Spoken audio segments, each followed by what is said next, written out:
But now for your community resident in Columbia City. Jordan Alam is a queer Bangladeshi-American writer, performer, and birth worker based out of South Seattle. Her work engages with moments of rupture and transformation in the lives of people on the margins. She got her start as a precocious teen taking classes at Hugo House. I also did that, and has gone on to complete her bachelor's degree in creative writing and psychology at Barnard College.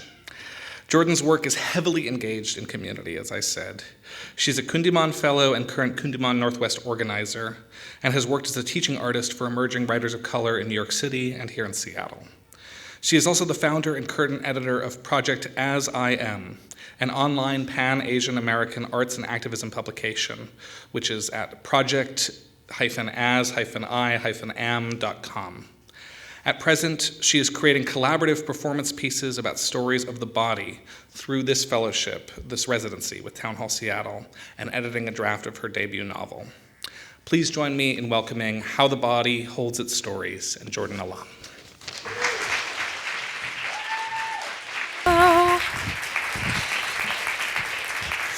Nice to see you all out here. Thank you so much for coming, especially on a Saturday when there is so many amazing things going on and amazing sunny weather, I feel like. You know, we get that so rarely, so I feel like when I get people indoors on days like this, I'm like, oh my gosh, I'm glad you're here.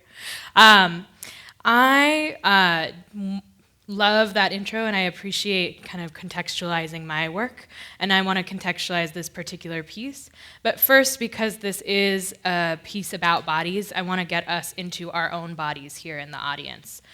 So you can choose how much or how little you want to participate in this activity, but basically I am going to ask you to breathe, and if you want to move your arms or move your body in any sort of way, just to acknowledge, you know, we're here in the space, so I will cue you to breathe deeply, and then on your exhale, make whatever noise is coming out of you this moment. And I know that that can be scary, especially you're in a public place, you don't know any of the people around you, you might have come here with a friend, that would be cool, but I am challenging you by choice to make whatever noise you want to. So let's try one time together. Inhale.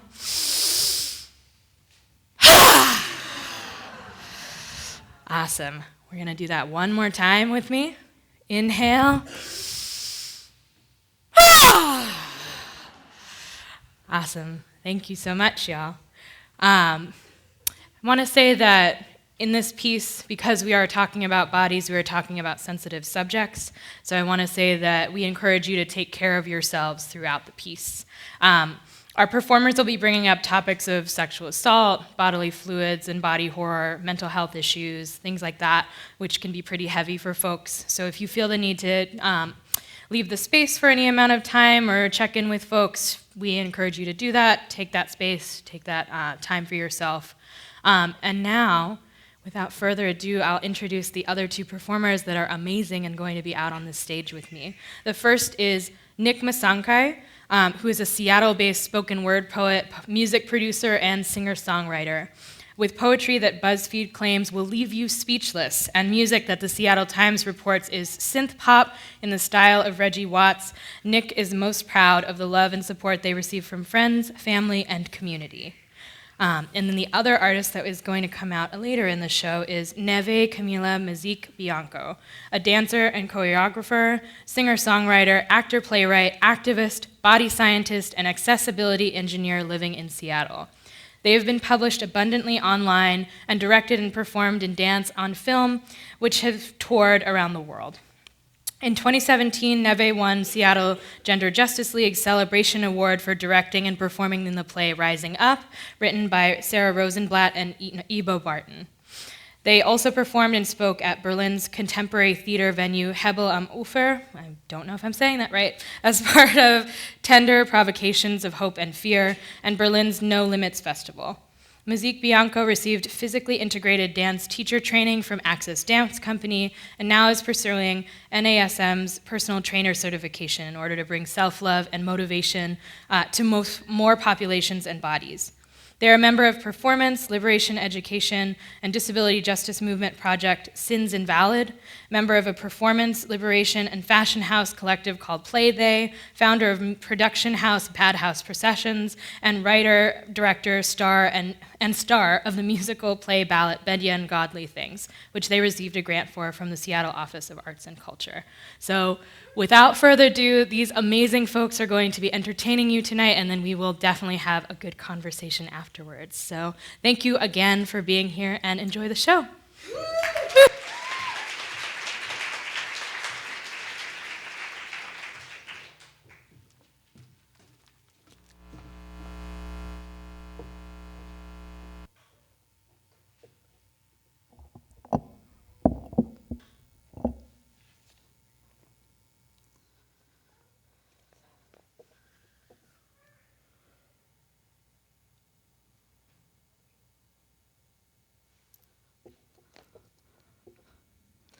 I am screaming to you from 10 years away.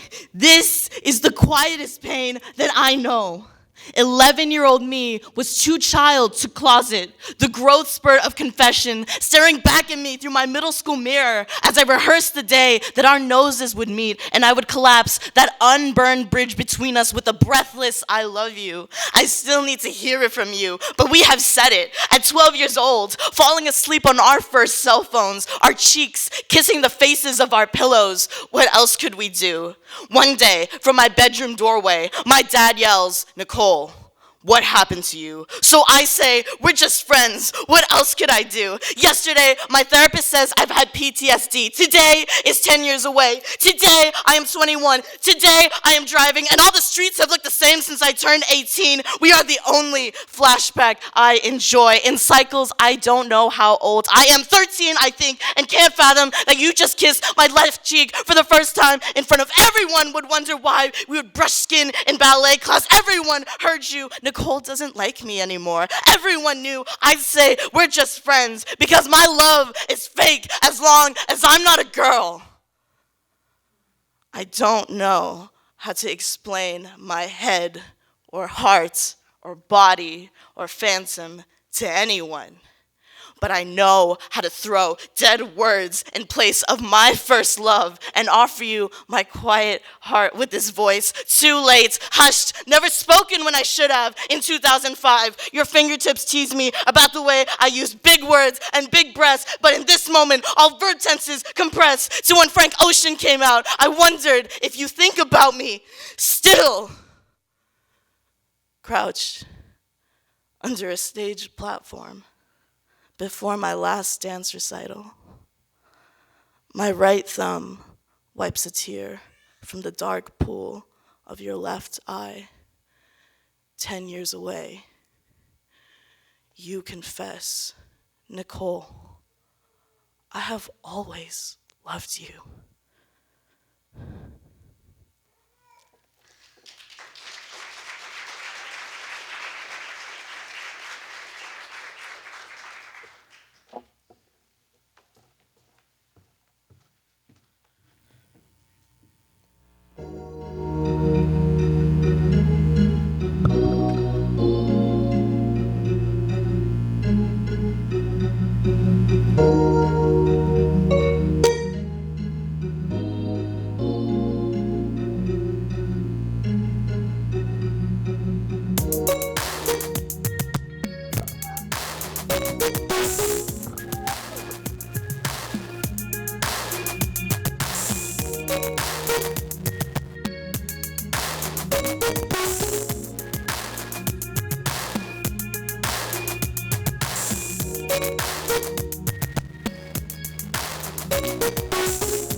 Take you back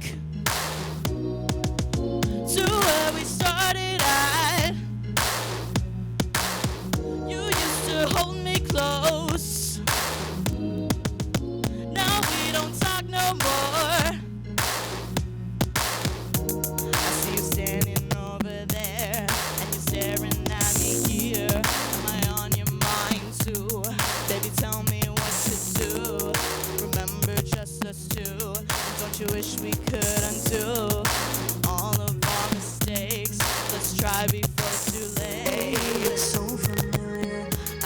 we've met before. As I keep talking to you, I wanna know you more. Never thought I'd see you again, but that was in the past. Last time was different. This time let's make it last.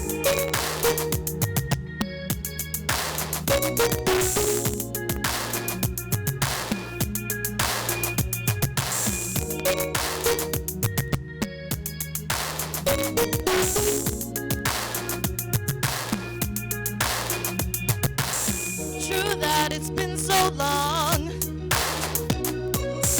Once we could do no wrong. You say we'll make it work and get us back to where we were. I see you standing over there and you're staring at me here. Am I on your mind too? Maybe tell me what to do. Remember just us two. Don't you wish we could undo all of our mistakes? Let's try before it's too late. you're so familiar. I think we've met before. As I keep talking to you, I wanna know you more. Never thought I'd see you again, but that was in the past. Last time was different. This time let's make it last.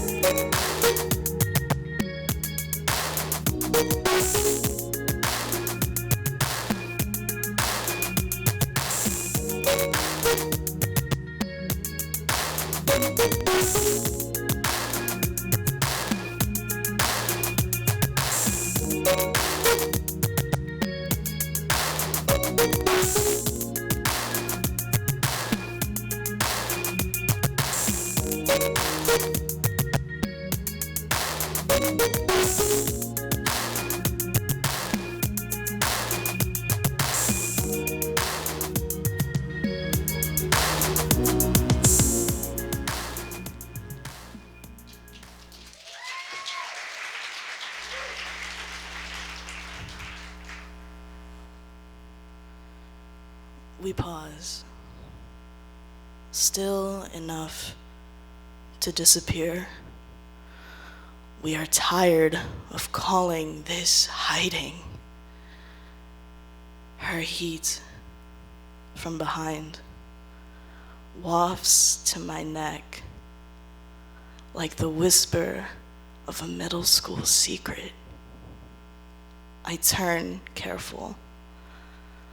The slice of an angle, cheeks close enough to hold, taboo between our faces. Pause. Her kiss, slick reveal in the corners of my own house years ago. Today, you are gone. We were too good at this hiding.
Putting up a good fight.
Love or desperation.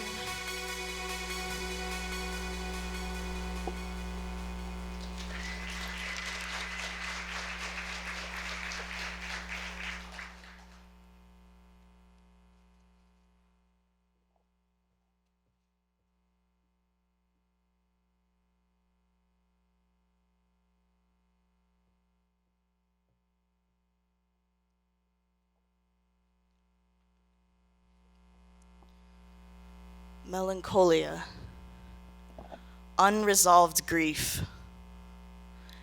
This takes more stamina than any funeral I have been to, because both of us are still living, and only one of us feels that something between us has died.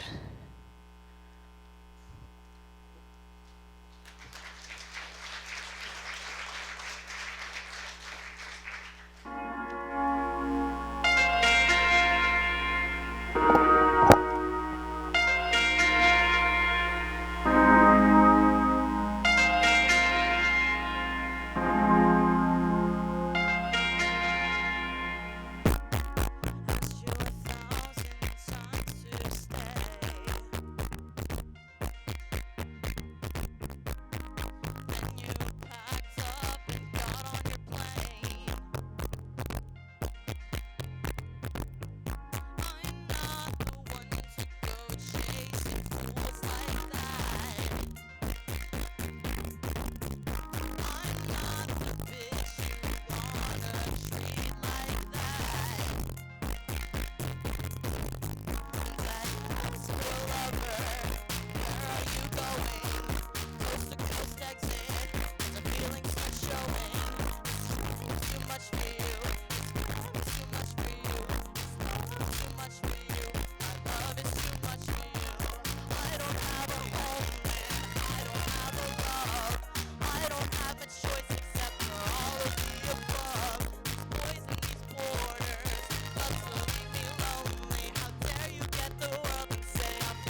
Word, y'all. Thank you so much. I'm Nic Masangkay.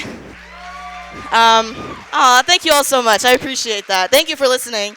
Again, I'm a spoken word poet, music producer, singer-songwriter, and I hope you got the unspoken narrative that I did throughout. And if you didn't, that's why there's a Q&A. So please ask me after if you didn't get it. For this last song that I have, I kind of wanted to do like a finale encore sort of thing. So I wanted to bring up a good friend of mine that I collaborated with on this song. Here is Son the Remick. Give it up, please. Yes. Thank you. Thanks, son. Yeah, you can use that mic. Yeah. Go for it. And yeah, we recorded this track like 2 months ago or something. Yeah.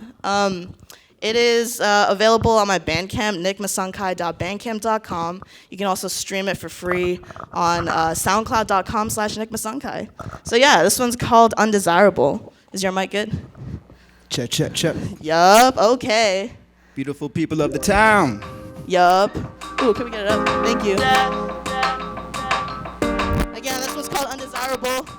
It ended up being about how we are queer people of color in Seattle. Word. This is what it's like to be in the margins here. Can't you brother drive outside the lines? I'm so ugly that I just need to die. 4 in the morning, I've forgotten how to cry. Somebody hit me, 'cause I just need to die. Look in the mirror, nothing is clearer.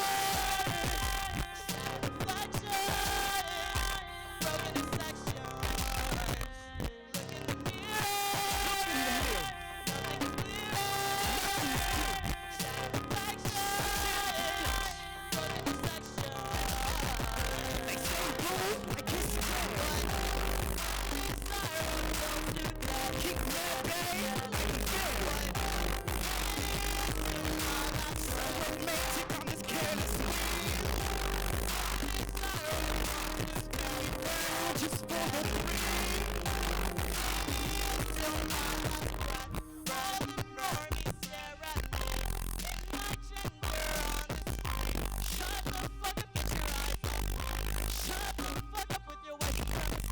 Shut the fuck up, give my friends the currency. Will I make it? Hope God will see. Will we make it? Hope God will see. Will I make it, baby? Hopefully. Look in the mirror. Nothing is clear. Shadow reflection. Broken in section. Look in the mirror. Nothing is clear. Shadow reflection. Broken in section.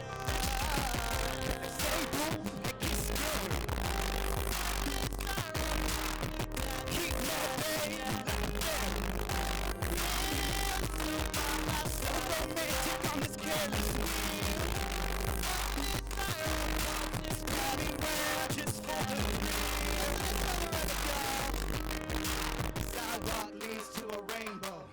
The rainbow leads to no goal. Seattle's so cold and hangovers. I treat like do-overs. Water splash on me.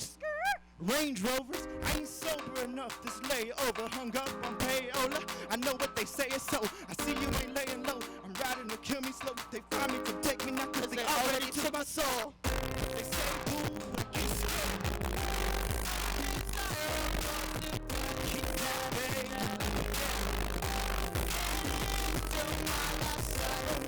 I'm just careless.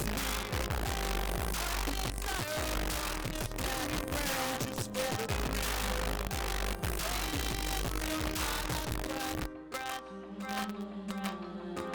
undesirable to death. Here's to my last breath.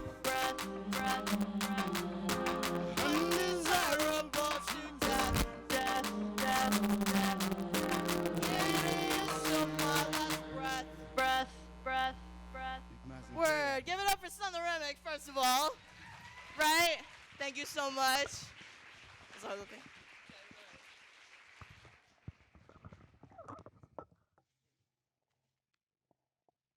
Thank you all so much. And that is my set for tonight. Thank you all again. As I push the stuff aside, get ready for some really dope stuff from Jordan and then Neve. Please give it up for them too. Thank you all.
Where is the site of the wound?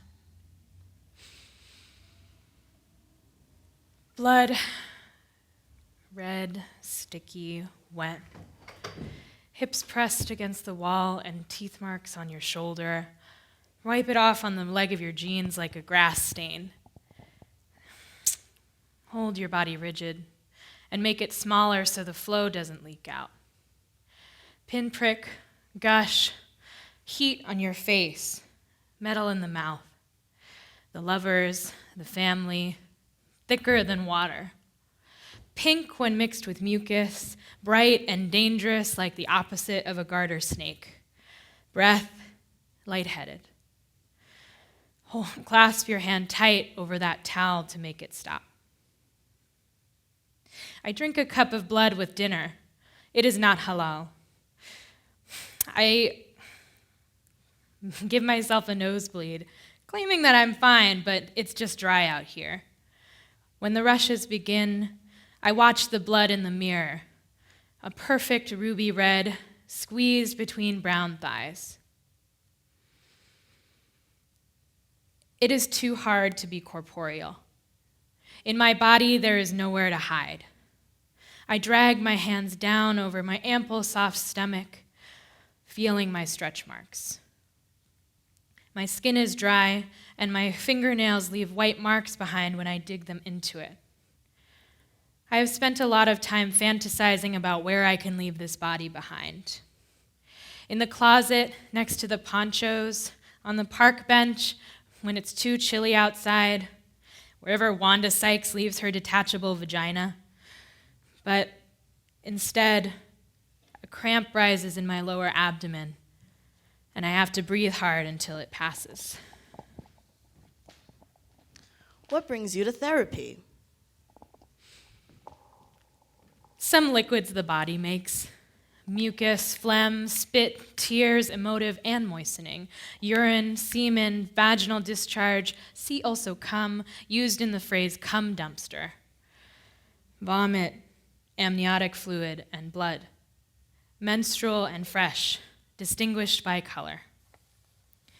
Fresh blood is a distinctive red that looks like it'll stain your teeth. Under lamps, it glistens as it spurts, beads on your finger and runs wet. The blood in movies can only approximate it. Rebirth is a bloody process. Good blood, they say, blood with a purpose, blood meant to portend the coming of new life.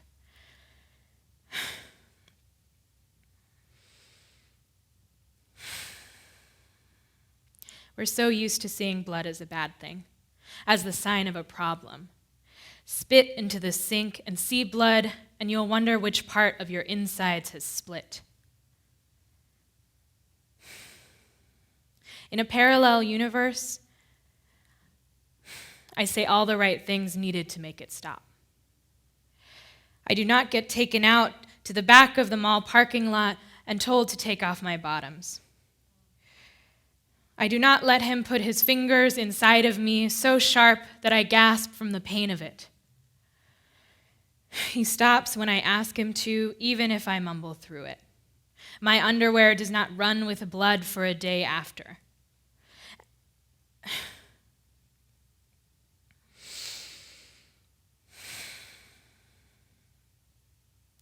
When you lay up under a man, shouldn't you feel something? Shouldn't your mind be wed to your body, or at the very least tethered? If so, where should your mind go? Down into your cracked raisin lips, no further than your dry nipples moistened with spit? In a parallel universe, I am not 14 when this happens. How much damage can be wrought in so short a time?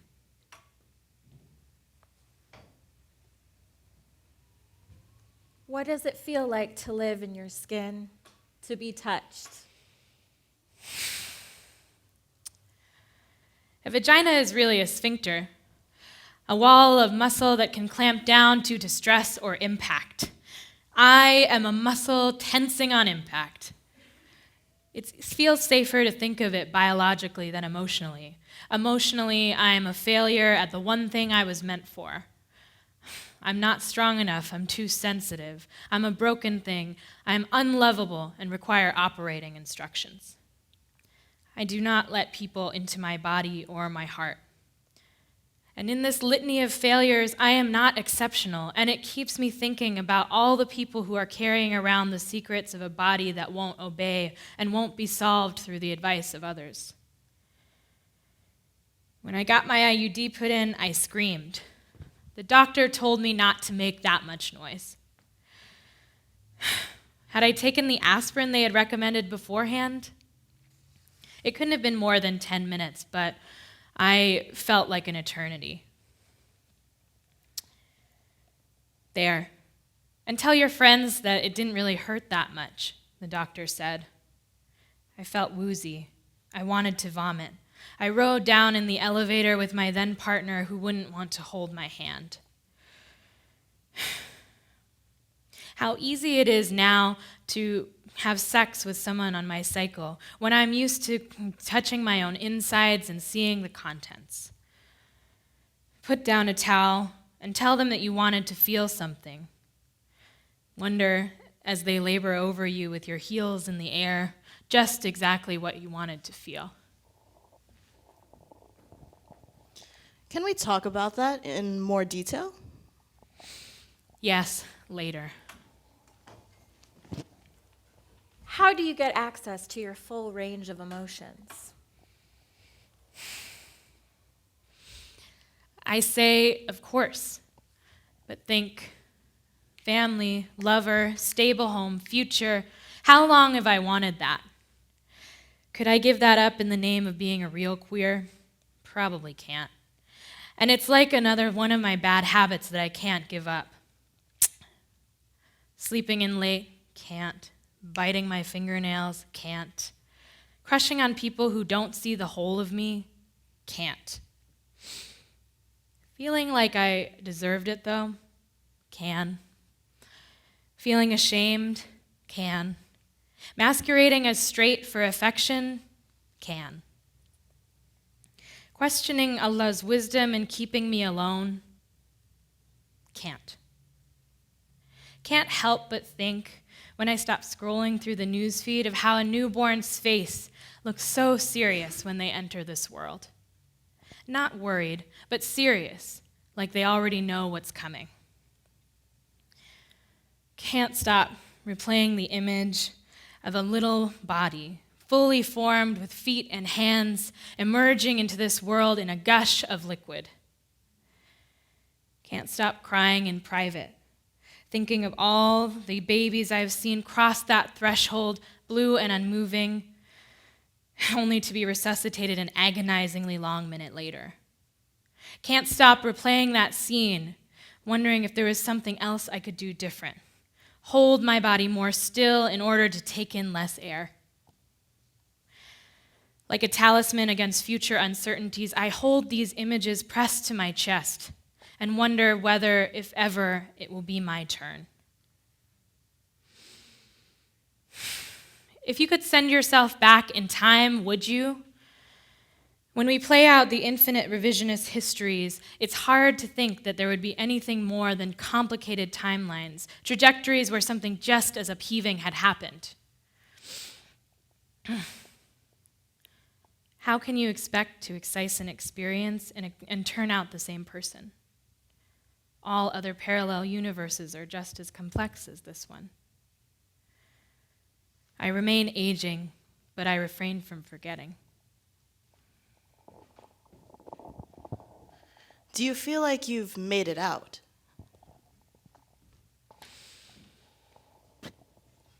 Is this the victory? Have I made it? What about when I watch on screen or read about sex and my lungs hitch up and I become a prisoner of my own skin? What about when I cross through familiar neighborhoods and check for familiar car models and license plate numbers? What about the phrase, better off, which I seem to be starting most of my sentences with lately? Better off without them, better off doing it myself, better off alone.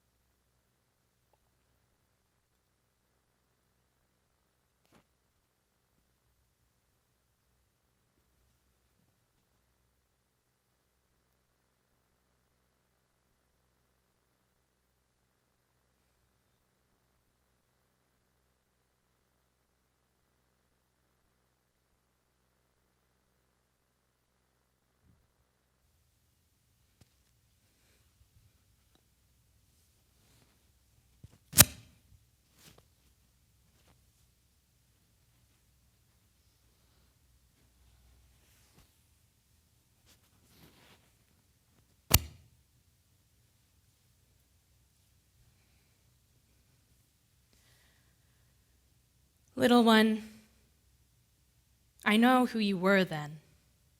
I know that you had some big hole in your big heart, and it would not be filled up with sand. And it would not be filled up with lust. And it would not be filled up with the promises of young boys that they couldn't keep. Young boys who did not truly care for you and carried that weight too lightly, whether by accident or intent. It does get easier, but only with a lot of work. And the work cannot be done in the way that you're used to, staying up late nights with a pen in hand, writing out list after list of questions, or worse yet, to-dos, to try and grind yourself into a 100% grade A healed person. The work is meant to be unraveling. Someone should have told you that the solution would come from lying on your back on a cold proscenium stage, staring up at the lights. Someone should have told you that stillness is more important than vibration. Someone should have told you that loss is loss is loss, and no matter who tries to categorize it into first degree or third, you still have to feel through it the same way. So I am telling you now. Feel through it. Let the shape it makes against your spine remind you of your own resiliency. Remind you that you cannot excise a single experience and expect to be a better person. All other parallel universes are just as complex as this one. When you are low, be low to the earth and let it ground you. And when you are alone, sing your own praises and trust in Allah. You are stardust. You are infinite light. You are more powerful than all your experiences. You will become something else.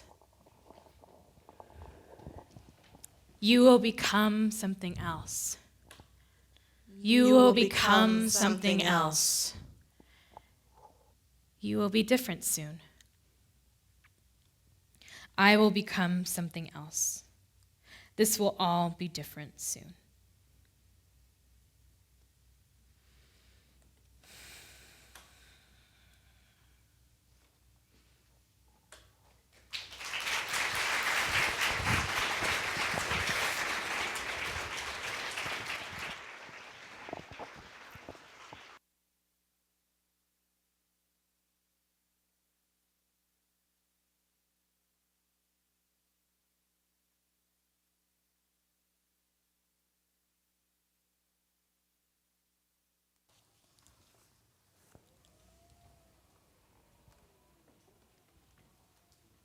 Give it up for Jordan again.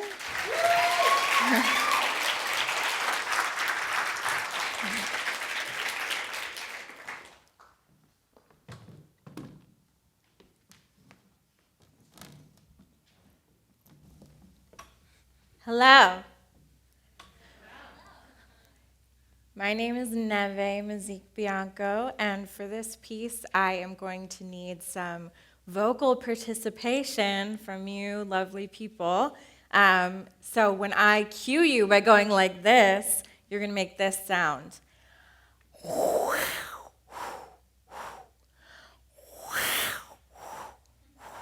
Let's try it.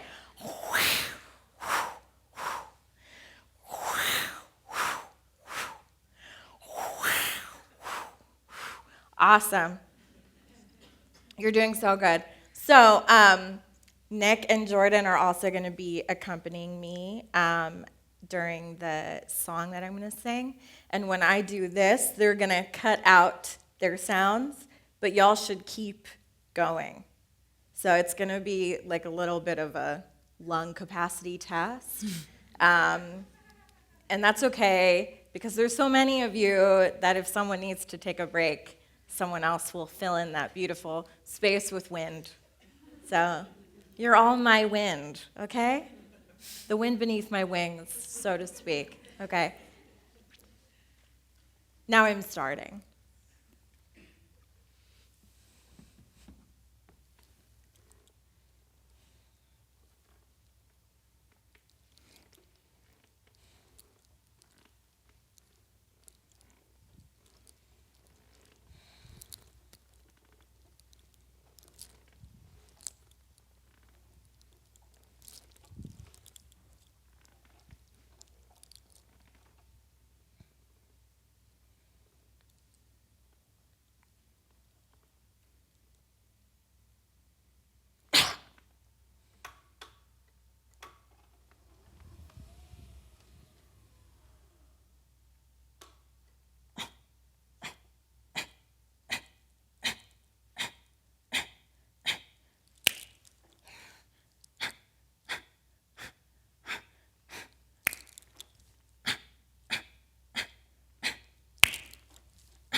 don't, don't, don't, don't, don't, don't, don't, don't, don't, don't, don't, don't, don't, don't, don't, don't, don't, don't, don't,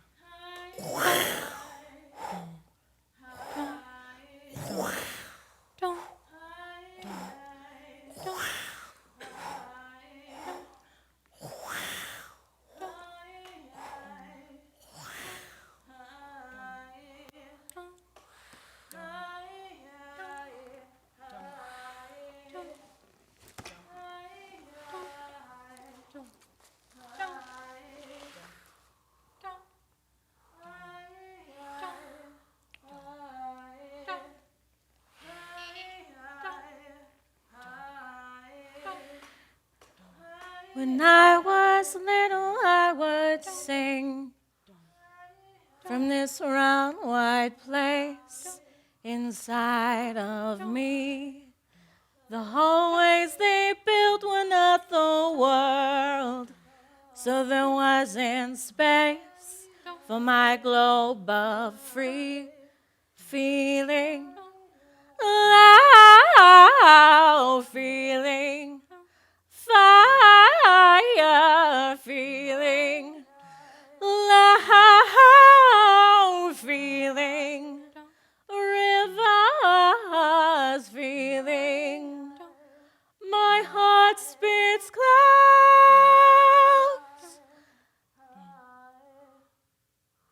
They'll part if they're in your way. But I'm a gold heart front on the inside, nothing else I can say.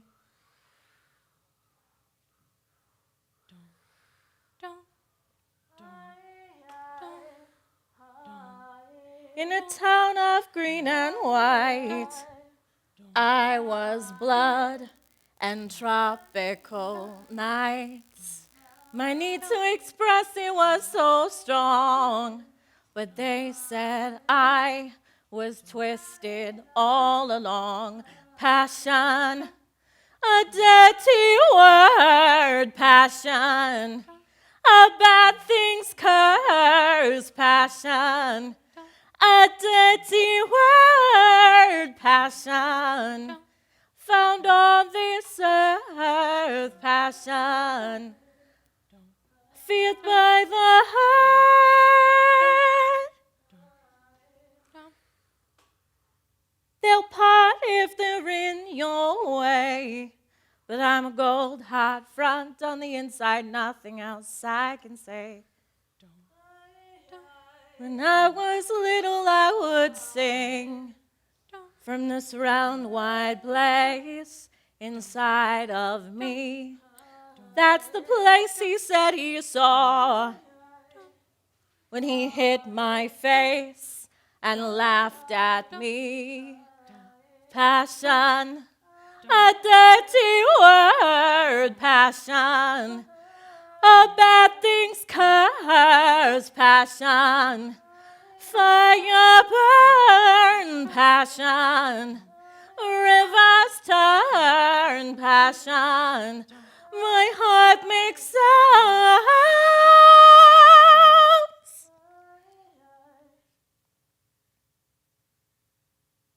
My arms clutch and cross, okay.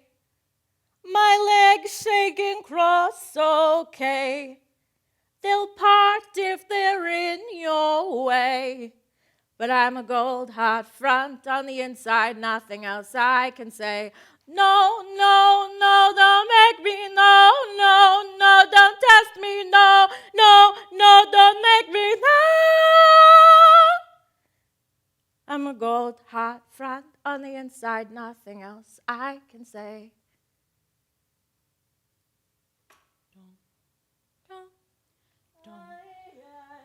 When I was little, I would sing from this round, wide place inside of me. This round, wide place inside of me.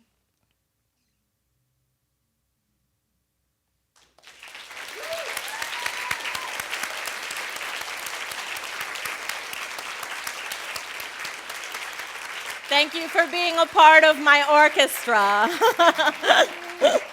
Give yourselves a hand. Woo!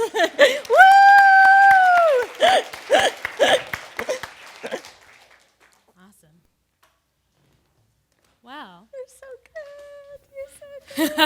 You're so That actually brings us to the end of our program, and our Q&A will begin. convenient. These chairs are right here and everything. Let's have Yes. one more round of applause for the whole show.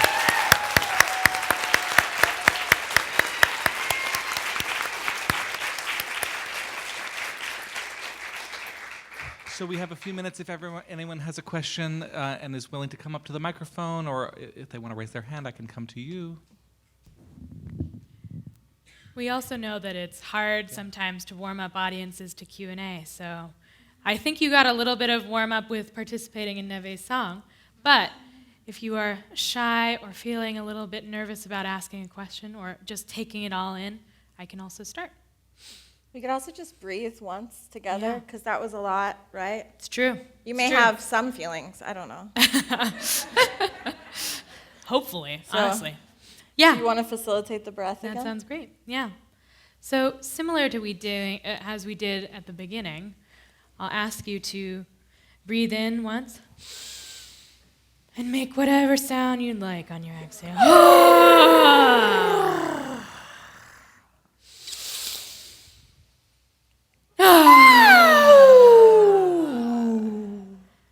Awesome. Thank you all.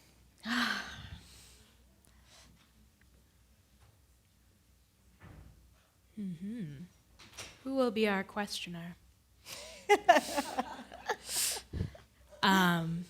Something I'm curious about Yeah. is I wanted to know sort of when you think of this theme of how the body holds its stories, how does that incorporate to your artwork on a regular practice? Or sort of how does that, prompt get you started in your work? Or does it start there, or is it just that your work is about bodies in general?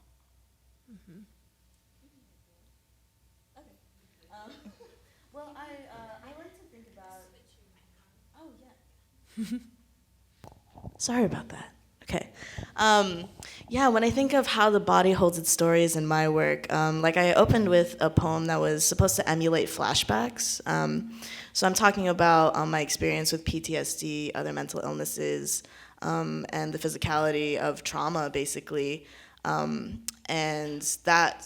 the narrative that I had in my story was about my first love and finding out that I was queer and trans from a very young age from that experience. And I think the body holds its stories in so many different ways, but for me, I wanted to focus on a literal story, kind of with a romantic arc, and have it show the effects that it has on the body with, all of the illnesses I was talking about, and being in diaspora, that was a part of my set, and reclaiming ugly and undesirability. So yeah, those are some ways that I think about it. It just automatically shows up in my work, I feel. That was a great question, thank you. Yeah. I feel like I'm pretty obsessed with bodies, so my work always starts with my body, because I do write also, but I think more and more lately I start with how I want to feel, or what images are kind of playing themselves out in my mind's eye or on my skin, and then how do I respond to them. And so I write music about that, or I choreograph dance about that, or just improvise with that. And I just think that bodies really don't get enough credit for being as smart as brains. I think people think that this is just sort of this flesh bag that we have, and that our brains are operating everything. But I will tell you, as a personal trainer in training, something that I think is super cool is that your body gives your brain as much information as your brain gives your body. So in terms of like how you move your body, how your muscles move, like when my hand, like my brain tells my hand to go to the joystick, but then when my hand touches the joystick and moves the joystick, my brain's like, oh, this is how the hand wants to hold this. And so then it's like this feedback loop. So I feel like my work is about wanting to really like pay homage to the intelligence and worthwhileness of bodies, no matter how they can or can't express themselves, you know? So not necessarily focusing on articulation or verbalness as being like the measure by which we say like, oh, this is a deep expression being expressed, I guess.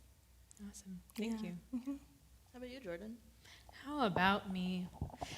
It's interesting because by contrast, I think that like or maybe not, maybe complementary.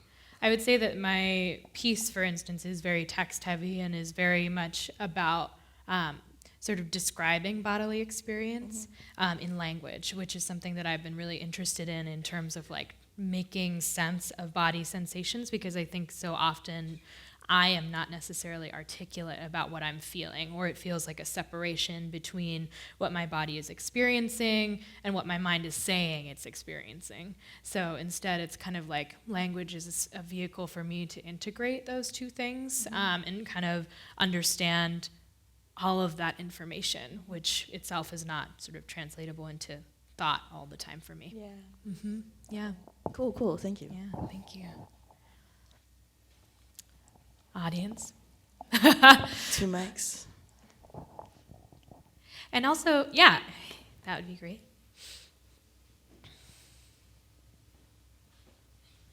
Hello, guys. Hi there. Thanks for sharing your expression. Very quickly, I'm curious, is there or is there not a linkage to spirituality in your expression using the body? And my reference here is of the Sufi expression there, but is there anything? And if there isn't, that's fine too. I'd like to know your perspectives on that. Yeah. Thank you. Thank you. Shall I jump in?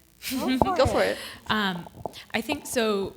For me in my piece, I definitely am mentioning Allah, and I am mentioning and using the headscarf as to differentiate an older version of myself versus a younger version. And I think that for me, spirituality is really important in drawing myself back into my body.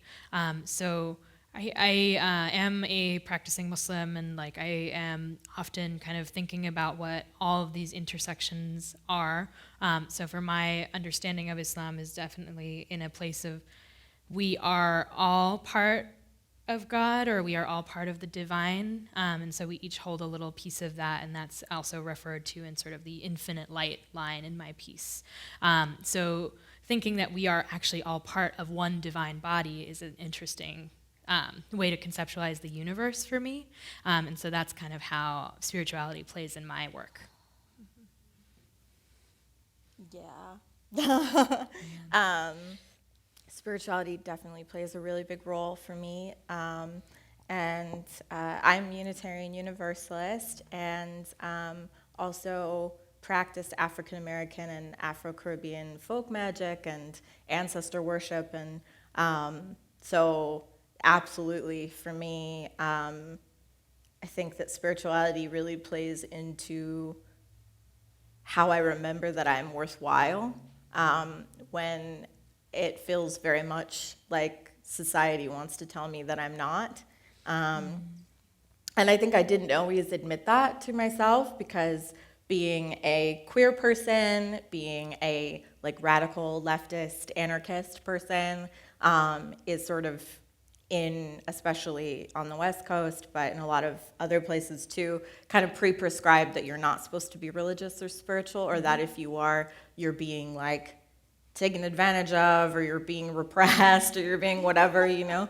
And I hear that so much from like particularly queer Muslim and queer feminist friends of mine who are Muslim, and I think it really applies for people who are Christian, who are pagan, who are so many things that, it's where where I find my body and where I find my body's connection to other bodies and my body's connection to the earth and the cosmos. So huge, huge, huge part. My wonder and my excitement and my awe is very much grounded in spirituality.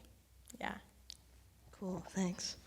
I think for me, spirituality, as someone who's Filipinx and who, a lot of my family is Catholic because of colonialism from the Spaniards and then the U.S.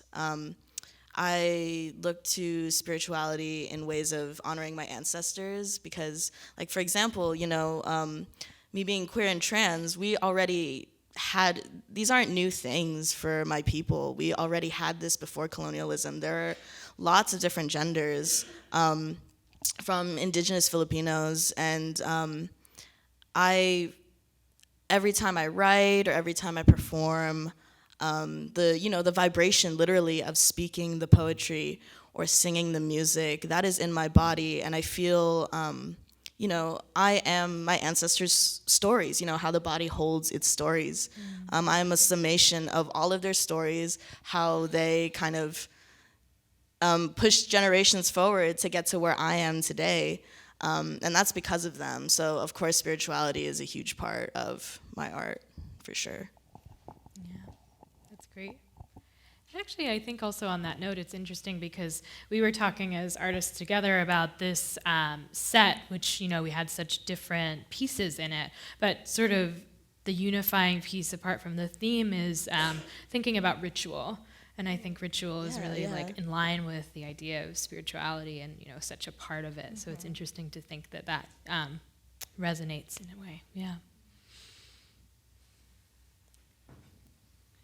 Neve, I was curious about the movements that you were using in your piece, and if those movements had words and what narrative you were trying to describe with your body movements. Oh. They don't have words, no. That's one of the reasons why I dance, is because they're not directly correlated to words. I think sometimes because I'll write out my choreography to remember it, and sometimes then what's really cool is that the way that I have to use language to describe what I'm doing with my body kind of triggers a memory, and I'll be like, oh, that is what I was feeling when I was creating that. So I have created choreography that really does follow narrative, like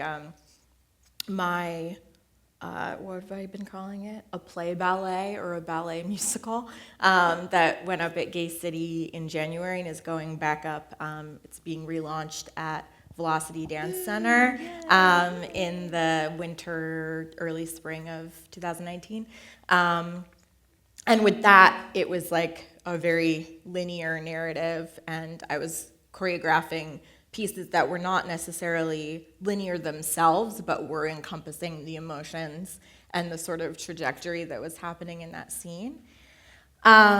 With this, the themes that I was working with were posture, sort of like setting and then crumpling. The posture of ballet is something I'm working with a lot, of kind of like setting this shape and then kind of breaking it apart, and thinking about how I have forced my body to behave and move in order to feel like it was fitting into different spaces in society that were available for it. So my song and also what the movements are about is kind of like the way that I have felt demonized and also victimized for my free-flowing expression, and the way that like my expression and even just the way my body moves has been not necessarily directly spoken about, but received as kind of an assault. It's like been received as this sort of like interruption of things as they're expected to be, especially where I grew up, which was in Clinton, New Jersey, and it was like a super small rural white town, which is where my show is set. So it's really funny to go back there sort of mentally.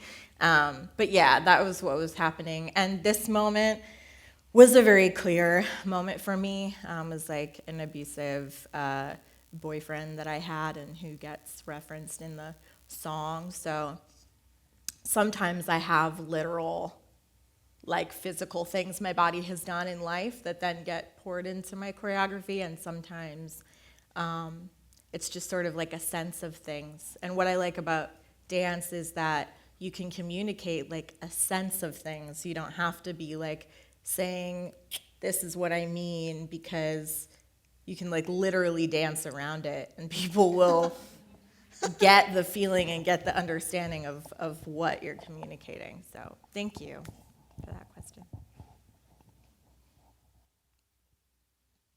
Well, thank you all for sharing. That was great.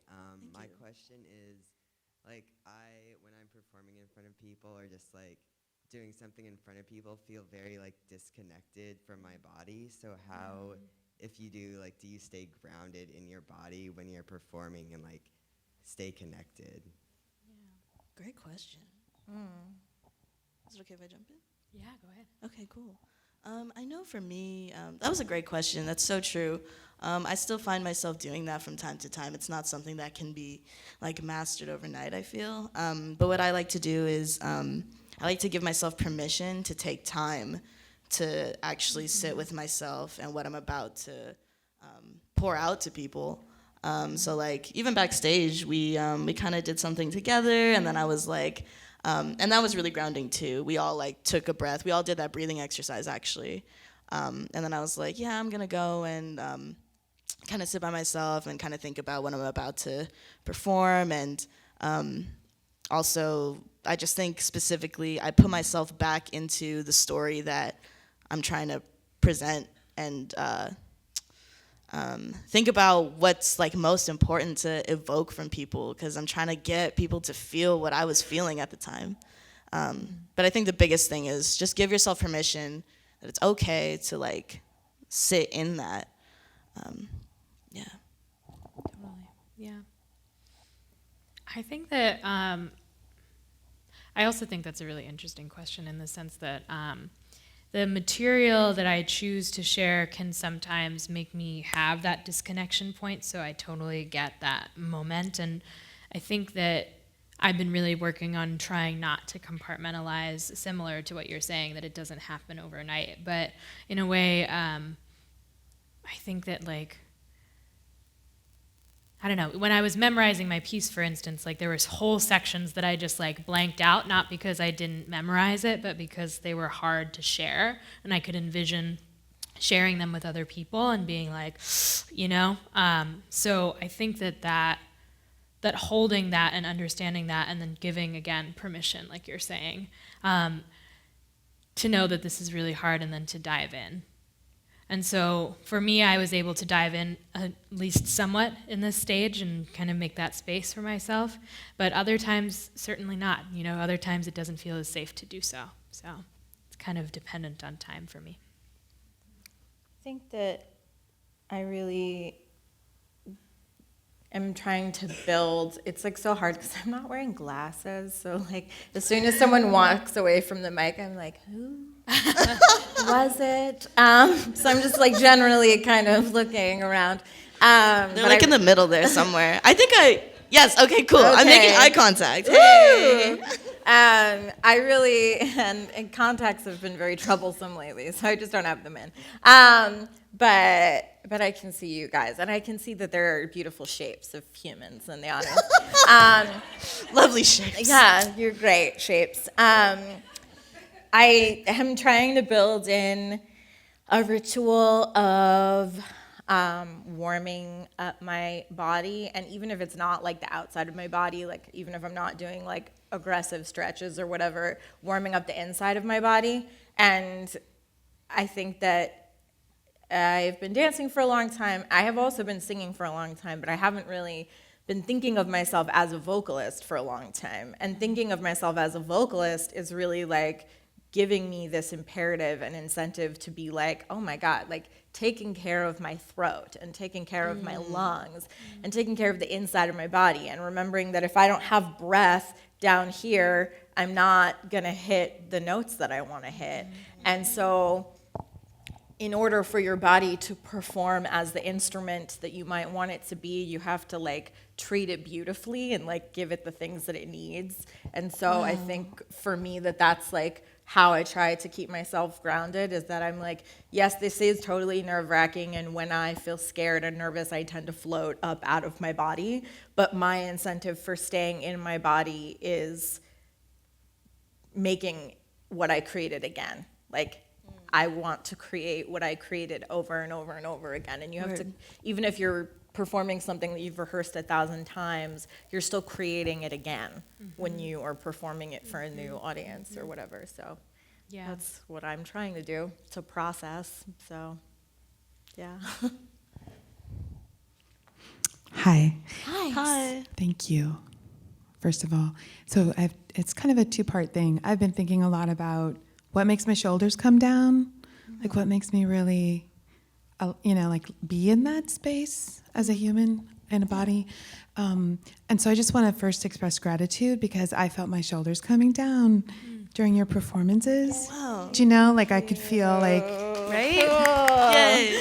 right? Like I felt safe and like it was relatable, right?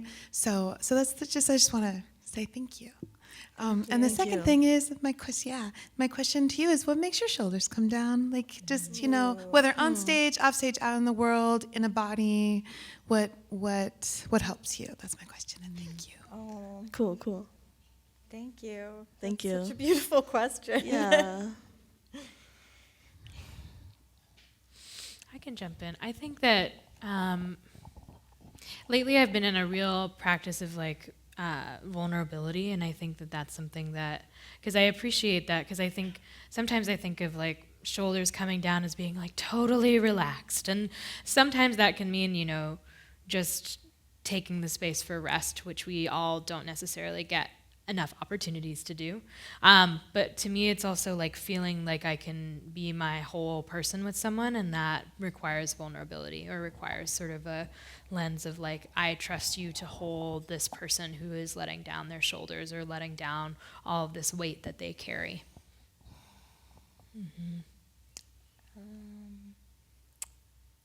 Dancing and singing. Dancing and singing and dancing and singing and dancing and singing. That's why I do it, is because it makes me happier and more relaxed and more grateful to be on this earth than anything. And watching scary or funny movies, or scary funny movies, this is the way that I need to tell this story, has changed over the years too. I think it has helped me to kind of like not be super critical of past iterations of expression, by being able to be like, this was really important for this moment in time, It makes it harder for me to repeat pieces. I have a tendency to like make new things for like every show that I do, because I'm like, that was that particular moment in time and it'll never happen again. So I actually am trying to build a feeling of a repertoire and kind of build a tolerance for repeating the way that I told a story in the past, because it's very easy for me to let things go. It's very easy for me to like let go of objects, but also let go of like modes of expression. So I'm actually trying to like keep more and like remember why old skins were worthwhile at that time, Yeah. I think I would answer this question in saying that like I work things out through performing and through writing and through all of these things. So in a way, like it's that direct feedback loop, is that, okay, I have created this piece and that's worked out something in me in a very detailed way. And then that changes the kind of work going forward. So it's like this, the spiral kind of thing is what I continue to come up with in the image in my mind, is like how like Neve was saying, like how your media changes, or how, like this piece, for instance, felt like it really wanted to be read on stage as opposed to becoming an essay, or it because of different things that it felt needed to be public kind of thing. So that's the changes that I see, is that it changes the work that's created and then maybe settles some of those stories in my body in a new way so that I can move forward with them. Yeah. Cool. Thanks, y'all. I'm really glad you asked that. Thank you. Especially because the poem that I opened with, I wrote that a couple years ago when I first got PTSD. So my body was literally changing very suddenly, and I didn't know what to do. So, and if you look at the text for that, and I have merch where you can look at that text. It's in my chapbook called Melancholia.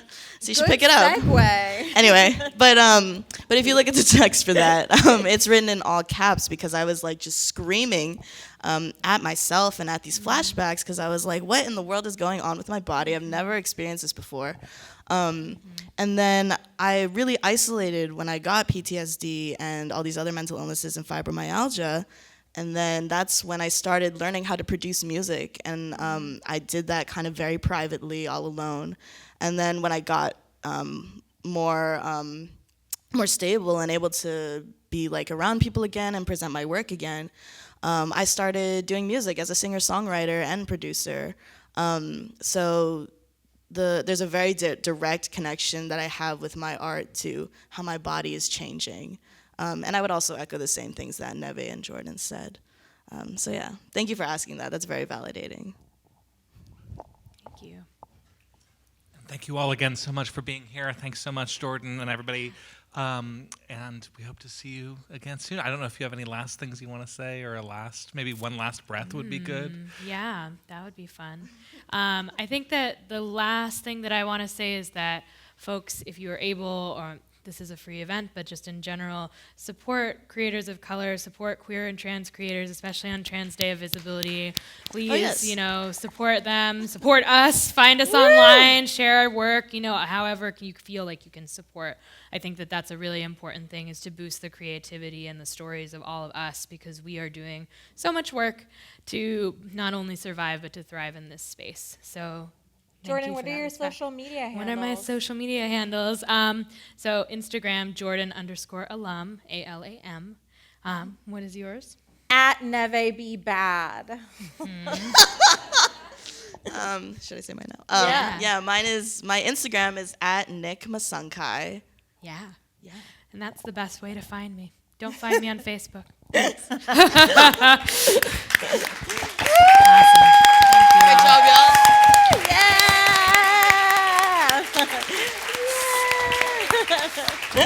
Awesome. Hooray. Yes. Are we bowing? Oh, Is that yeah, what we're doing? sure. Yeah, Okay. we can do that.